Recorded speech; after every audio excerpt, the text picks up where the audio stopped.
Trade and tariff aside, what does this mean politically? Will it derail India's ties with the United States? In the short term, yes.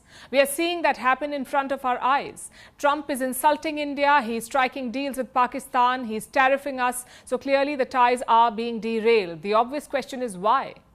We dealt with Donald Trump in his first term.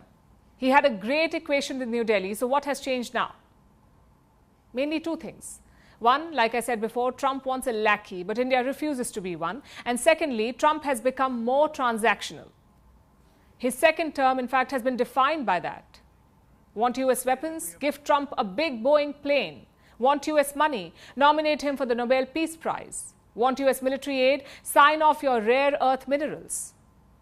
But India does not do transactional diplomacy. For starters, things move at their own pace in New Delhi. Our bureaucracy is like a giant, not adaptable to quick transactions. Secondly, it's not in our DNA. India's foreign policy has always been based on long-term strategic thinking. It is based on shared interests and prosperity, not lobbying, not bribing, not transactions. Just look at India's ties with the US. It took years for New Delhi to warm up to Washington, to overcome the Cold War hesitancy. Multiple leaders have played a role in this project. It is the result of years of painful progress. It wasn't like flicking a switch. But Trump is threatening that project.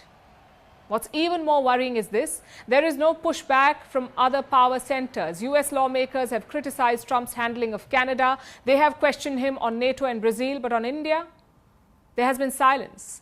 And that is worrying. The India-US partnership always had bipartisan support. If that's not the case anymore, it's a reality check. The next question is, where do you go from here? Who can reset this equation? Usually, bilateral relations are pinned on two factors: political will and security considerations. If even one is lacking, the other can prevail. Look at Trump and NATO. Politically, the US leadership does not like NATO, but the US security establishment does, which is why Trump is not walking out of NATO, not yet. But India was the opposite. We were never a treaty ally of the United States. We never bought a lot of American weapons. So the relationship was not based on security considerations. It was driven forward by political leaders, by US presidents and Indian prime ministers. And now we have a unique situation. Both security and political will seem to be lacking. So what can India do? It's a very complicated pickle. Recent events have shown that the US is not reliable. So India's tendency will be to diversify, to double down on its multipolar vision. At the same time, India needs a trade deal. And for that, India will have to make big ticket purchases. It will have to buy more US weapons. It will have to buy US gas. And it will have to invest in the US economy. Do you see the problem here? In the long run, we must diversify from the US. In the short run, we must double down on the US. There's a lot of opinion floating around.